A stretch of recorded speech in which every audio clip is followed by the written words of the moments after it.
જય માતાજી મિત્રો, કેમ છો બધા? મજામાં છો ને? હું છું સોનલ. સ્વાગત છે તમારું આપણી યુટ્યુબ ચેનલ ચામુંડા સ્ટુડિયોઝમાં. મિત્રો, આજે હું તમારી સમક્ષ લઈને આવી છું પુરુષોત્તમ માસની કથા, અધ્યાય ચોથો, મળ માસની દુઃખદ કથા. સુત પુરાણી સોનકાદી મુનિઓને ઉદ્દેશીને બોલ્યા કે ભગવાન નારાયણ નારદજીને કહે છે, તેમજ શ્રી કૃષ્ણ પાંડવોને સંભળાવે છે કે ત્યાર પછી મલ માસનું શું બન્યું તે હું તમારી સમક્ષ કહું છું, તે તમે ધ્યાનથી સાંભળો. દુઃખ, તિરસ્કાર અને અપમાનને લીધે મલ માસનું જીવન જેવું બની ગયું હતું. ભગવાન વિષ્ણુના ચરણ કમળનો સ્પર્શ કરી અને તેણે પોતાના દુઃખો કહેવા માંડ્યા કે હે દયાસાગર, હું કંઈ ન સૂઝવાથી અકળાયેલો અને મૂંઝાયેલો હું આપના શરણે આવ્યો છું. લોકો મારો તિરસ્કાર કરી અને મને હળદૂત કર્યો છે. હું અનાથ છું, આપ મારું રક્ષણ કરો. મલમાસ નામ આપીને મારા ભાઈઓએ મારું ઘોર અપમાન કર્યું છે. મારું જીવન અસહ્ય બનાવી દીધું છે. મારો કોઈ અધિષ્ઠાતા નથી. આ 30 દિવસ દરમિયાન સૂર્યનું સંક્રમણ અટકી જાય છે. આથી મને હળદૂત કરવામાં આવે છે. પ્રભુ, આપે દેવકીને કંસના ભયમાંથી મુક્ત કરી હતી. યમુનાના વિષમય જળથી મૃત્યુ પામેલ ગોપ બાળકોને આપે સજીવન કર્યા હતા. દુષ્ટ દુશાસનના હાથમાંથી દ્રૌપદીને બચાવી હતી. તો શું આપ મારું રક્ષણ નહીં કરો? કુબ્જાને તારનાર અને ગજેન્દ્ર હાથીને મોક્ષ અપાવનાર આપે મારો ઉદ્ધાર કરો. આટલું કહી અને મલમાસ પોકે પોકે રડવા લાગ્યો. ભગવાન વિષ્ણુ તેની પ્રત્યે દયા લાવી અને બોલ્યા કે હે વત્સ, દુઃખના સમયમાં ધીરજ ધારણ કરવી જોઈએ. રડવાથી કંઈ જ નથી વળતું. મારે શરણે આવેલ કોઈ પણ દુઃખી સંકટ મુક્ત થયા વિના પાછો ફરતો નથી. મારા ધામમાં અને મારા શરણમાં દુઃખ કે શોકનું તેમજ મૃત્યુનું નામ નિશાન જોવા નહીં મળે.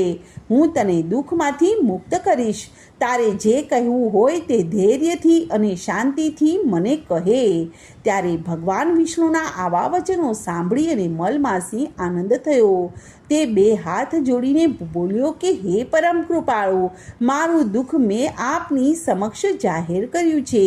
મારો તિરસ્કાર ન થાય.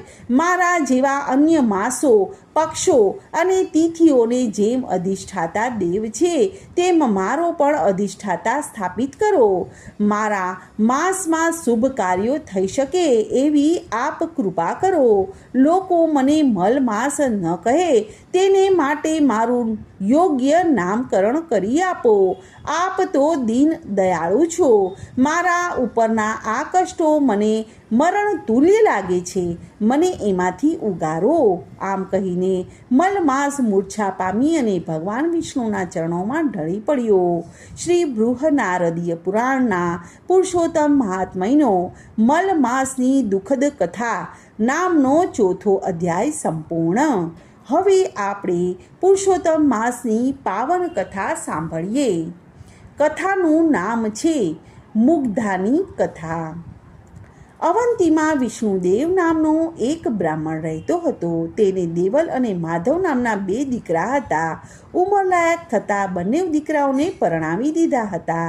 દેવલની પત્નીનું નામ રૂપવતી હતું. તેના નામ પ્રમાણે તે સ્વરૂપવાન હતી, પણ તે ઈર્ષાળુ અને કપટી હતી. માધવની પત્નીનું નામ મુગ્ધા હતું.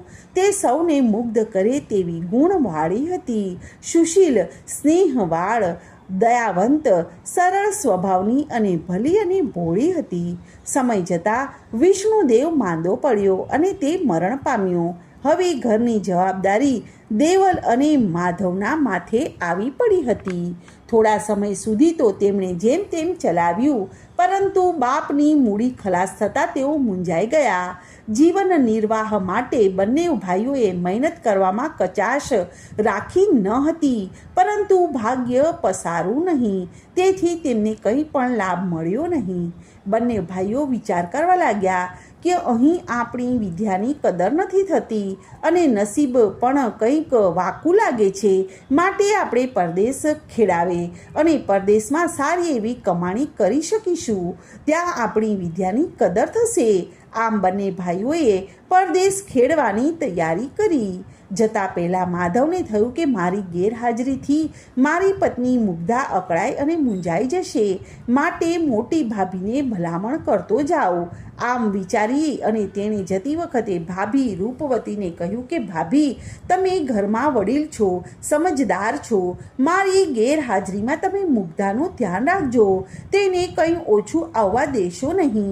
કોઈ વેળા તેનાથી કંઈ ભૂલ થઈ જાય તો તમે મોટું મન રાખી અને તેને દોરવણી આપજો અને બંને હળી મળીને રહેજો.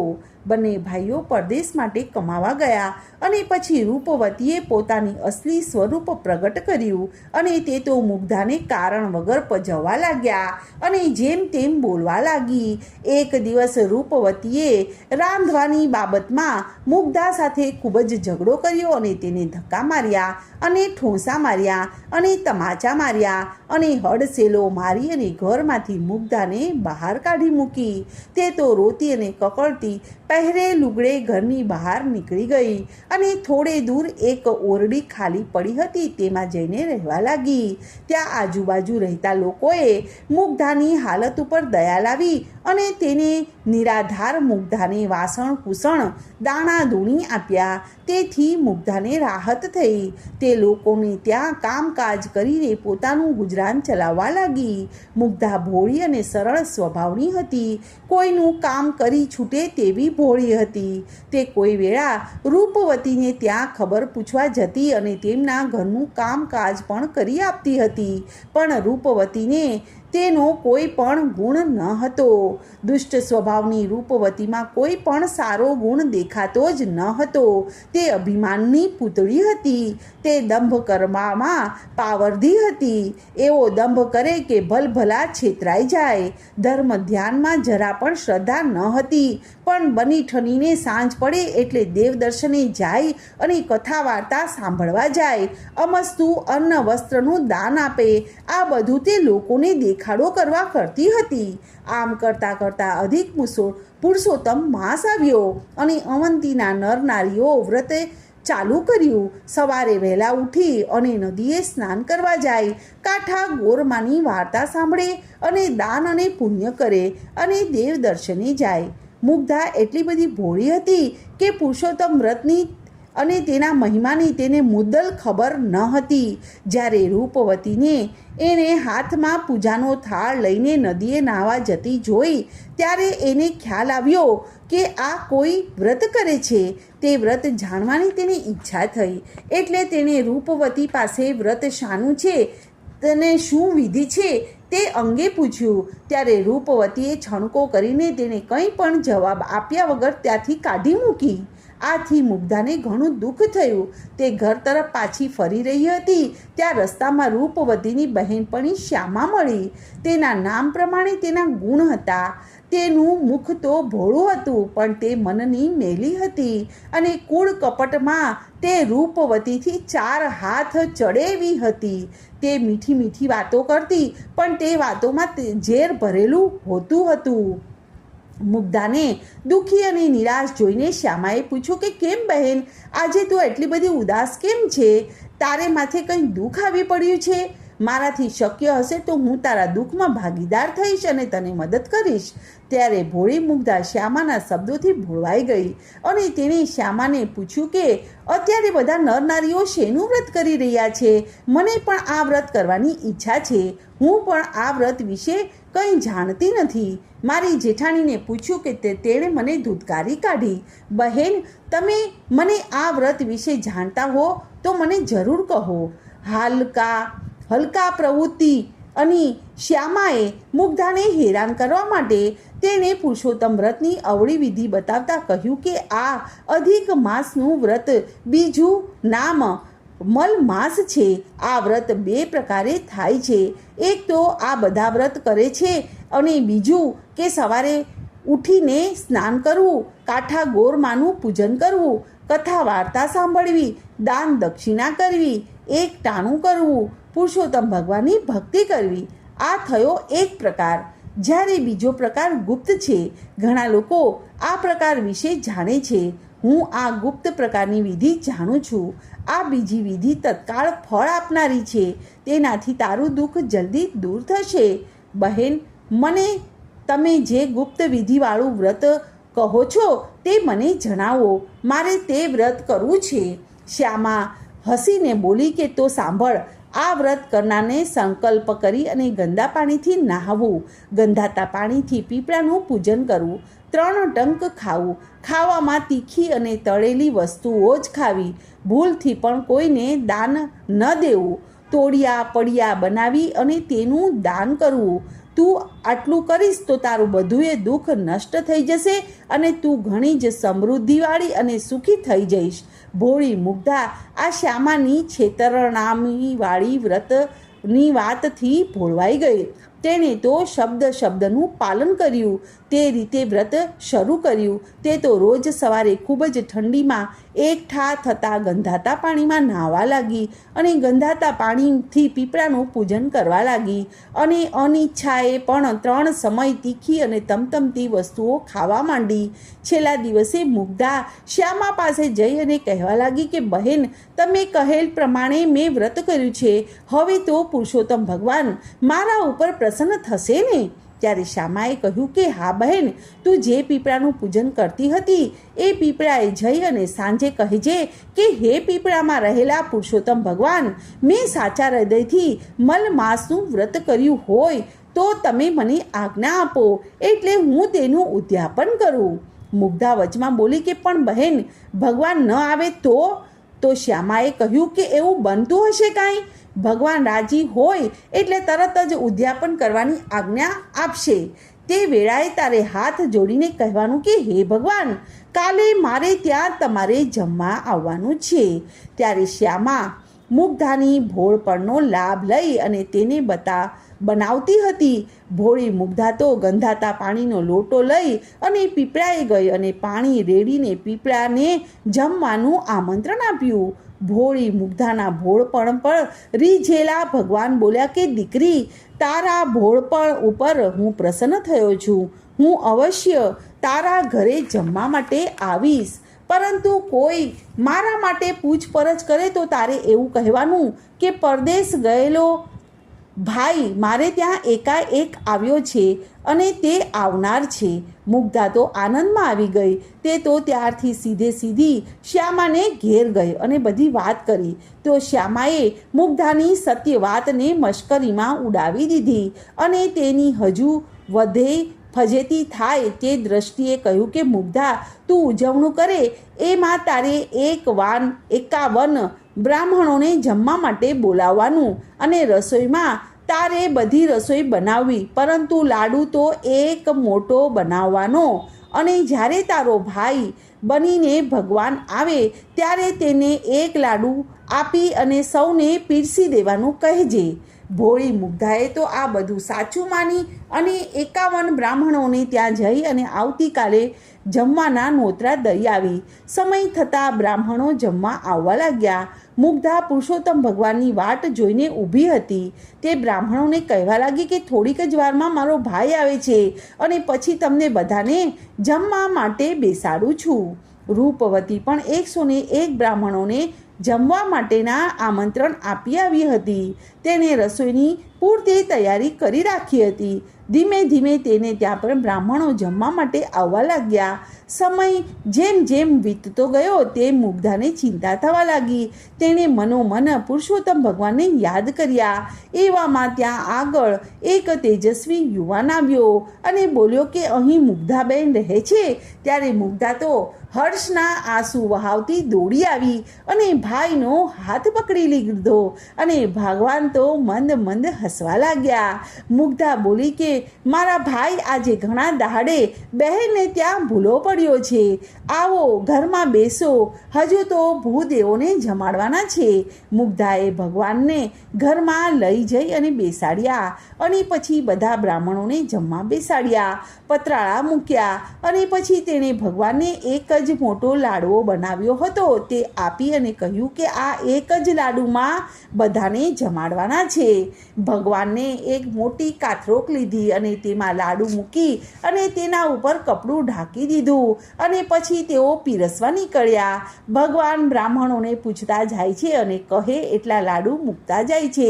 સાથે સાથે બીજી રસોઈ પણ પીરસાતી જાય છે અને ભગવાને રસોઈમાં એવી મીઠાશ મૂકી કે બ્રાહ્મણો હોંશે હોંશે હરખથી જમવા લાગ્યા અને જમતા જમતા તેઓને અમૃતના ઓડકાર આવવા લાગ્યા. બ્રાહ્મણો તો જમી રહ્યા, પછી પતરાળા મૂકેલા પડ્યા તેઓએ સોનાના દીઠા. મુગ્ધાએ દરેક બ્રાહ્મણોને સોનાના પડિયા આપ્યા. દક્ષિણામાં સોનાના પડિયા મળતા જ બ્રાહ્મણો મુગ્ધાની જય બોલાવતા અને આશીર્વાદ આપતા પોતપોતાના ઘેર જવા લાગ્યા. આ બાજુ રૂપવતીએ 101 બ્રાહ્મણોને જમવા બેસાડ્યા, પતરાળા મૂક્યા અને લાડુ પીરસવાનું ચાલુ કર્યું. લાડુ મૂકતા જ તે લાડુ માટીના દેખાયા. બ્રાહ્મણો ગુસ્સે થઈ અને બધા ઊભા થઈ ગયા અને તેઓ સમજ્યા કે રૂપવતીએ તેમની મશ્કરી કરી છે. તેથી તેની ઉપર ફિટકાર વરસાવતા બધા ત્યાંથી રવાના થઈ ગયા. લાડુ માટીના બનેલ જોઈ અને રૂપવતી આશ્ચર્ય પામી. તેને મનમાં સંદેહ થઈ ગયો કે પુરુષોત્તમ ભગવાન મારા ઉપર નારાજ થઈ અને આમ કર્યું હશે. તેને કાને મુગ્ધાના ઉજવણાની વાતો આવી. આ બધા બ્રાહ્મણો તેની રસોઈના વખાણ કરતા હતા અને દક્ષિણામાં સોનાના પડિયા આપ્યા એ વાત જાણી અને તેને લાગ્યું કે પુરુષોત્તમ ભગવાન મુગ્ધા ઉપર પ્રસન્ન થઈ અને તેનો ઉદ્ધાર કર્યો છે અને મારી ઉપર તેમની અવકૃપા થઈ ગઈ છે. મુગ્ધાને ત્યાં બધાએ જમી લીધું હતું, ફક્ત મુગ્ધાને જમવાનું બાકી હતું.